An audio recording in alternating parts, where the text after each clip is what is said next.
Kita lanjutkan perbincangan karena Bang Margarito tadi juga sudah menyinggung mengenai suara yang terdengar dari kubu 03. Mas Abi silakan diberikan tanggapan bagaimana kemudian bansos ini jika dijadikan hak angket ataupun dibahas juga dalam hak angket ini tidak bisa dikorelasikan dengan hasil pemilu 2024 kemarin. Silakan Mas Awi.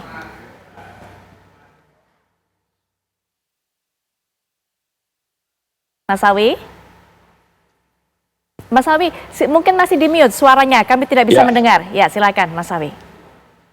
Ya, tadi sempat terputus belum melengkap secara utuh yang disampaikan Bang Margarito, tapi setidaknya kami bisa memahami kaitannya dengan posisi 03. Apa yang terjadi di 03 itu menyerahkan kepada fraksi-fraksi di DPR, mendorong kepada fraksi-fraksi di DPR untuk menindaklanjuti kejanggalan-kejanggalan yang terjadi pada pemilu. Dan di sisi yang lain mereka, teman-teman kami di tim 03 pun juga memahami bahwa itu ranahnya fraksi-fraksi di DPR.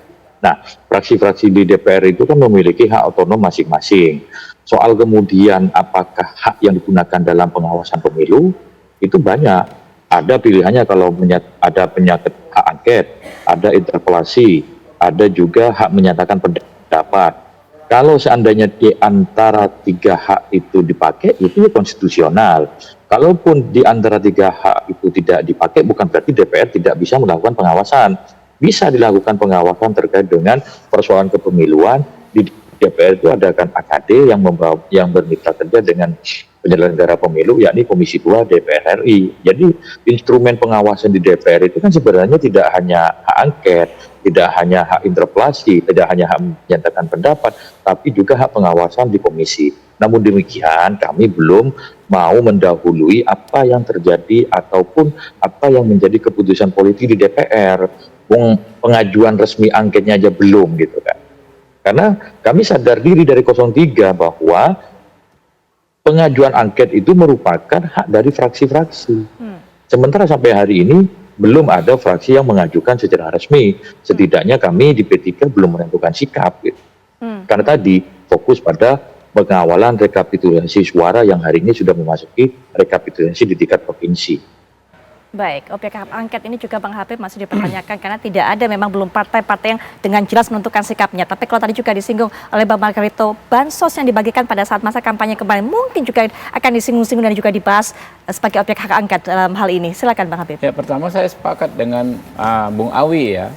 Fungsi pengawasan kita itu kan sebetulnya melekat dalam aktivitas kedewanan sehari-hari. Ini mulai masuk masa sidang, semua komisi akan mulai agendanya masing-masing ya. Dengan mitranya masing-masing. Tadi disebutkan Komisi 2 tentu dengan mitra penyelenggara pemilu. Lalu ada komisi-komisi yang mempunyai mitra kementerian atau mitra aparat penegak hukum seperti komisi saya, Komisi 3. Pastinya hal apapun kalau ada rapat kerja dalam minggu-minggu ini, mungkin dengan kepolisian, dengan kejaksaan, ada yang dengan TNI di Komisi 1, hal sekecil apapun bisa disampaikan oleh masing-masing anggota komisi tersebut. Ya nanti ada ini. Jadi semua keluhan, semua tuduhan, semua kecurigaan bisa disampaikan di situ. Itu kan artinya fungsi pengawasan dalam konteks DPR ya bisa berjalan. Jadi nggak ada masalah terkait bansos ya. Memang saya juga mendengar pernyataan Prof. Mahfud dalam salah satu podcast bahwa bansos itu kalau mau dipersoalkan juga relevansinya dengan pemilu hampir nggak ada. Kenapa? Bansos itu disepakati oleh para partai politik melalui anggaran, ya kan? Anggaran yang dilakukan bersama. Dan ketika kemarin bansos disampaikan kepada masyarakat, kita juga rame-rame ngomong.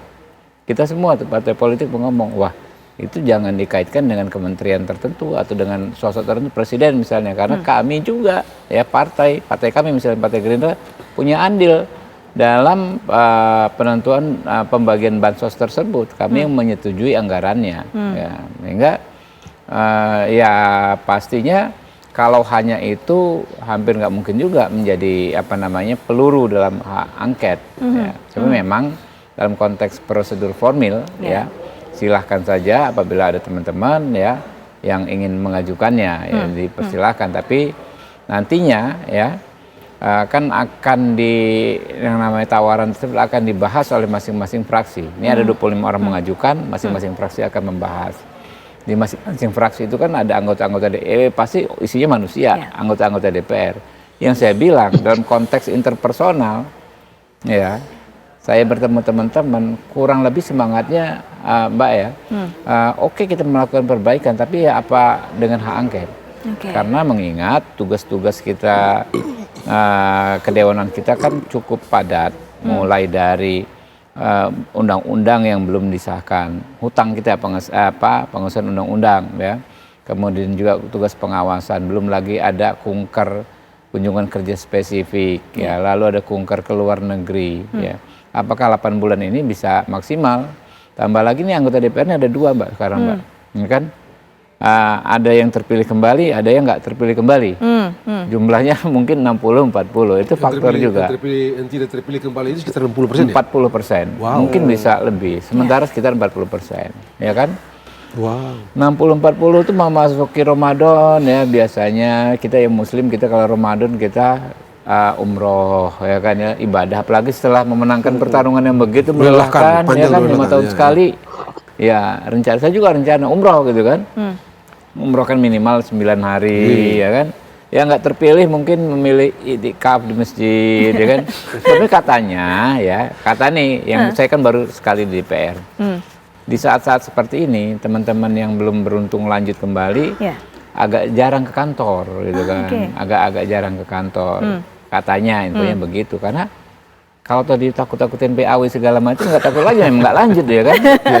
Iya kan? Ya ini realitas parlemen. Ya, jadi kami ya silahkan saja ada teman-teman yang ingin menginisiasi segala macam, tapi kami juga punya hak untuk menyampaikan apakah urgent nggak nih, ya kan? Hak angket ini. Apa nggak lebih baik kita maksimalkan waktu 8 bulan ini, ya kan?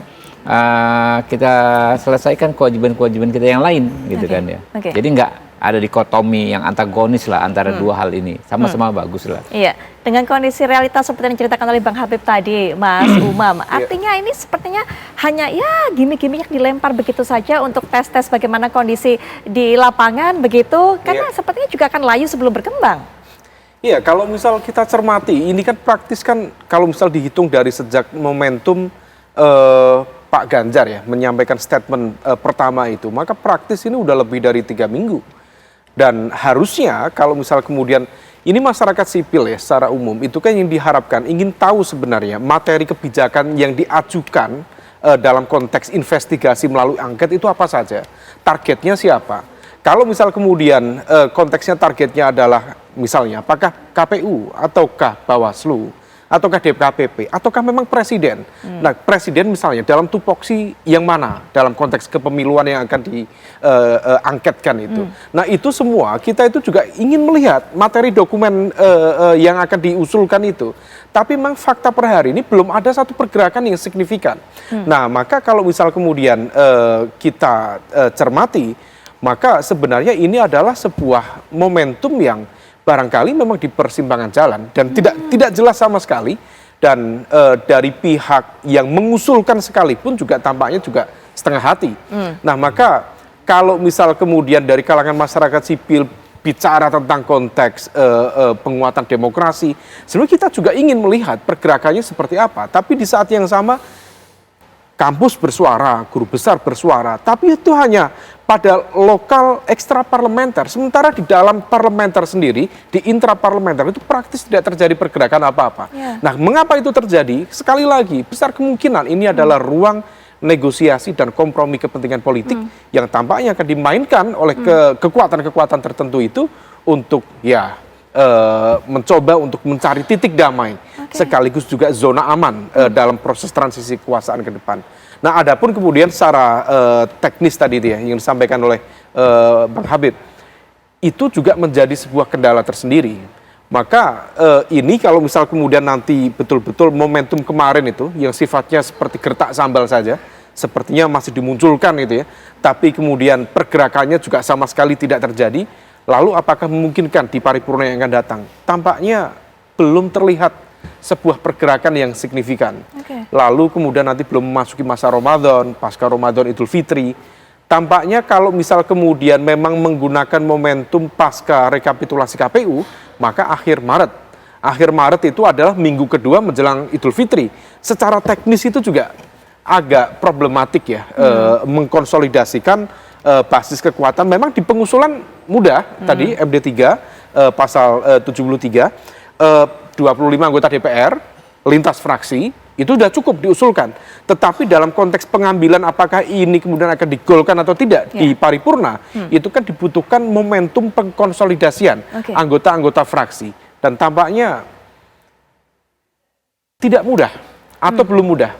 Oleh karena itu ke depan situasinya akan sangat cair, dan kalau misal kemudian masih tidak ada pergerakan, ya jelas layu sebelum berkembang. Baik, nanti kita akan bahas, kita akan dengarkan juga tanggapan dari Bang Margarito, tapi setelah jeda berikut ini kami segera kembali.